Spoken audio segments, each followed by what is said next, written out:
Tinho, você tocou num ponto que eu queria chegar. O republicanismo e os cargos políticos, né? A indicação de Lula ao STF, o nome de Messias, tudo leva a crer que vai ser ele mesmo, né? Muito difícil que não seja, é uma indicação política, mais do que qualquer coisa, né?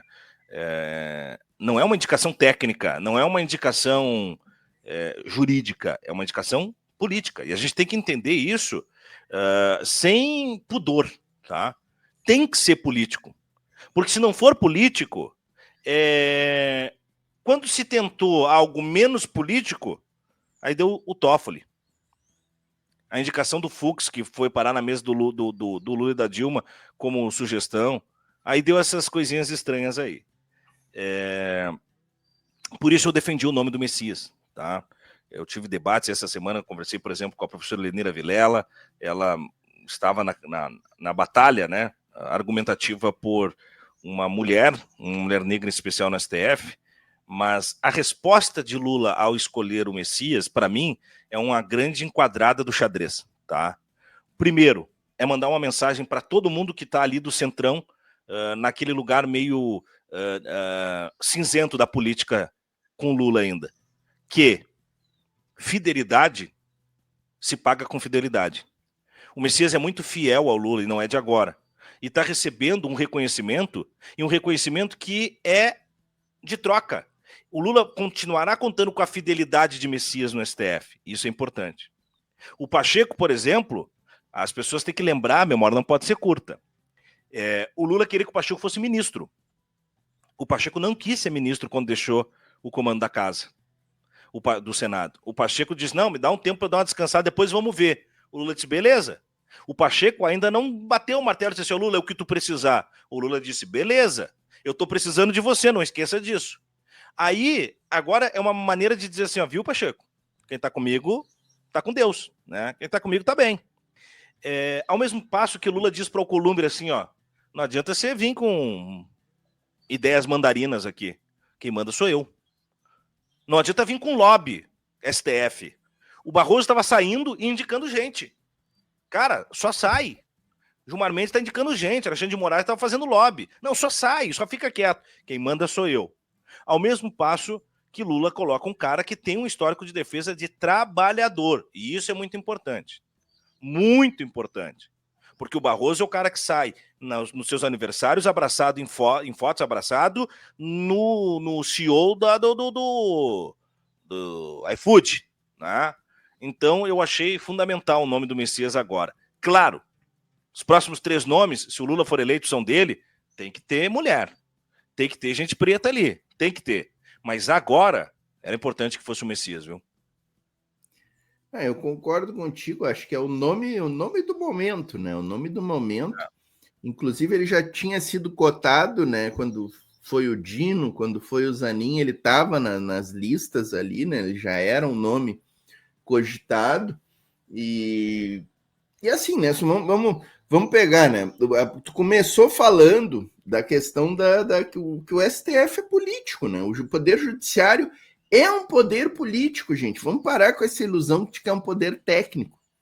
E se pegar a lista, Suma, de todos os ministros da história da Suprema Corte, tem muita gente, inclusive, ruim ali no meio. Ruim, tecnicamente, eu digo, do ponto de vista jurídico. E também não tem, assim, grandes expoentes do ponto de vista jurídico. Quanta gente, quantos juristas gigantescos do Brasil que não foram ministros do Supremo. Então, ser ministro do Supremo não significa grande qualidade técnico-jurídica. Exatamente. É isso que eu quero dizer. Exatamente. Aliás, são muito raros os casos de ministros do STF com qualidades técnico-jurídicas.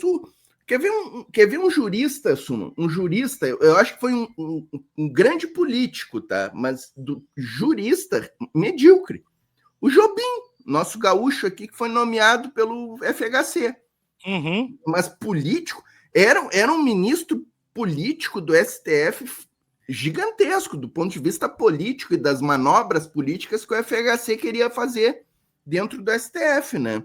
O Flávio Dino, do ponto de vista político, foi assim uma indicação gigantesca do Lula. O Flávio Dino está fazendo um trabalho dentro do STF de política a favor, inclusive, do governo Lula, sim, e das pautas do governo Lula.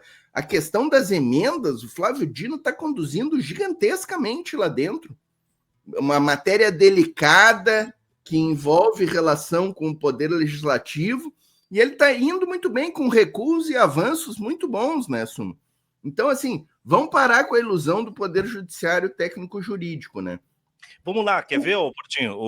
Só te interrompendo. O Dino, eu na época fui contra a indicação do Dino, né? Lamentei muito. Por quê? Porque eu dizia assim, mas o Lula vai tirar um dos melhores ministros que ele tem, um cara que tem uma carreira para seguir depois no executivo, pipipipopó. Aí eu fico pensando hoje, se não fosse o Dino na primeira turma ali, do lado do Alexandre de Moraes e da Carmen Lúcia, bota outro cara ali. O 3-2 é perigoso, Portinho. Claro, claro. 3-2 é perigoso, né? Se não fosse o Dino caçando esses caras, agora com as emendas, vai ficar sempre o Alexandre de Moraes, aí o Brasil vai depender só de um cara, né? Ou o outro teria coragem para isso? Não, não teria. Então, o movimento do Lula naquele momento foi fantástico, cara. Por quê? É mais ou menos assim, ó, no executivo eu seguro. Eu preciso de alguém que segure o judiciário e agora a luta é para retomar o legislativo. Porque a gente só fala assim, não, tem que retomar o legislativo, porque os caras têm que segurar o legislativo. Bom, se está encaminhado o executivo e está encaminhado o legislativo, tem sempre o perigo do judiciário. Porque não tem essa de harmonia entre os poderes e independência. O que tem é um poder metendo o dedo no olho do outro. Um judiciário com pessoas mais adequadas é uma garantia de estabilidade democrática institucional. Haja vista que no momento de maior crise agora, até mesmo os ministros que não são, que eu sei o que eles fizeram no verão passado, vou dizer assim, né, saíram pela democracia e salvaram ela dos golpistas. Mas não vai dar para estar contando com eles dia após dia nos interesses nacionais, especialmente das classes menos abastadas. Eles nunca foram inclinados, nem Carmen Lúcia, nem Barroso, nem Alexandre de Moraes, né? O próprio Zanin tem votos ali que são votos questionáveis. O único até agora invicto é o Dino. Eu ia chegar no Zanin, Suma. E assim, que bom que a questão das emendas ficou com o Flávio Dino, né? Porque até para o pessoal saber, né? Mas como é que caiu com o Flávio Dino? É que o Flávio Dino substituiu a Rosa Weber, né? E a questão estava com a Rosa Weber. Olha só, né, Suma? Estava com a Rosa Weber e ninguém nem sabia que existia esse processo, né? Por quê? Porque a Rosa Weber não tocava adiante.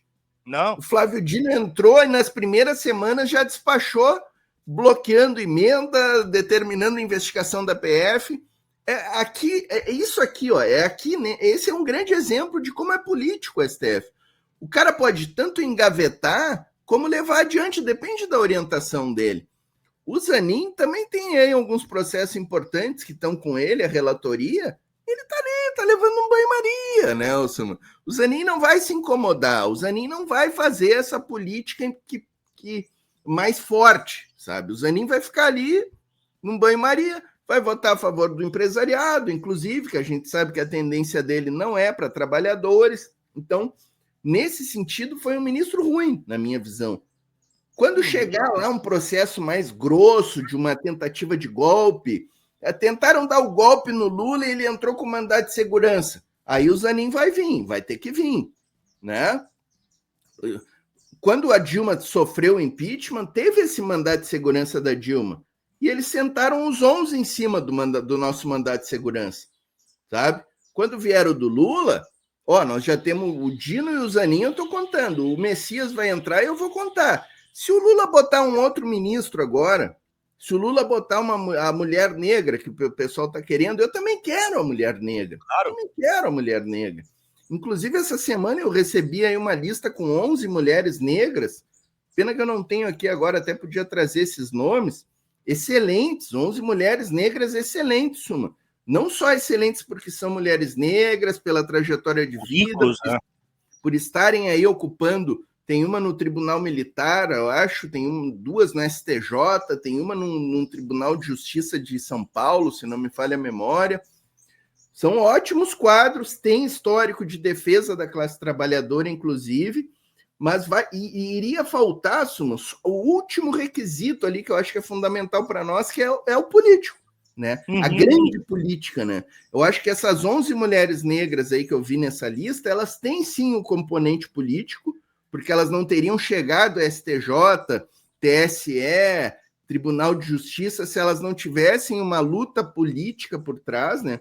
Mas é que tem duas lutas políticas diferentes, né, Suma? A luta política do dia a dia, da batalha diária que se faz, e a grande luta política, né, Suma, que é a que se dá ali efetivamente entre os três poderes. E nessa aí, o Flávio Dino e o Messias são como é que é? Cascudos, né? Que se diz no futebol, né? E nessa luta, Suma, como é que é o Zanin não é cascudo nessa luta. Não. Na luta da grande política, o Zanin está engatinhando ali agora que ele começou nessa ida dele ao STF, tanto que tu vê que ele nem aparece muito, né? Ele fica ali mais nem querendo aparecer nessa. Eu vou dizer, tá?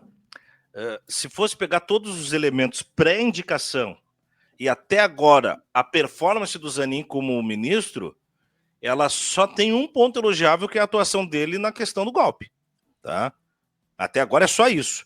E eu não concordei quando da indicação, porque ele era advogado do Lula. Eu acho errado. Eu continuo achando errado. E eu não posso me furtar a dizer isso. Ah, mas ele daí defendeu o lado certo da história. Bom, primeiro que é a profissão dele, né? Segundo que isso abre as brechas para o Bolsonaro depois justificar com argumentos bem mais vazios o Cássio Cunca e o André Mendonça, que, como você citou, o Jobim e outros nomes, esses caras são a prova. Esses dois são a prova que você não precisa ser um grande jurista. Esses dois. Aí, o mesmo caráter eu trago agora para o Messias com um aspecto. Eu não gosto do argumento do mas o Messias, ainda, além de tudo, ele é evangélico. Porque daí nós estamos entrando para disputar a pauta no campo deles. Nós temos que ter um ministro, porque também é evangélico, que vai acalmar a comunidade evangélica do Brasil e do Senado, ou um ministro que é um cara que entende a luta de classes e vai trabalhar pela classe trabalhadora? É isso que eu quero saber. Cara, se ele é um evangélico, bandista, espírita, eu tô, com todo respeito, desculpa a expressão, eu tô cagando. Tô cagando. Entendeu? Porque daí nós estamos caindo na pauta da teocracia. Que vão governar com Bíblia? O que importa se ele é evangélico? Claro que tem a questão da narrativa, né? O Sóstenes foi lá e dizia, ele é evangélico de esquerda, daí prende os caras nisso. Mas daí ontem já tem aquela imagem do Lula com o pastor, fazendo toda uma mise-en-scène, que é para, quase que, entre aspas, abençoar o Messias. Cara, não vamos cair nessa esparrela. Não vamos cair. Eu concordo com o Lula lá na reunião do PCdoB ontem, quando o Lula disse que nós da esquerda não estamos sabendo conversar com o evangélico, que nós não sabemos tirar os elefantes da sala, que quando dizem que nós defendemos o direito humano para soltar bandido, nós não temos que responder. Eu concordo que falta esse tônus para a esquerda, mas fazer o papel da Carolinha da missa e do culto nesse momento, eu discordo, viu, Portinho? Não, perfeito, toda razão, né, Sumo?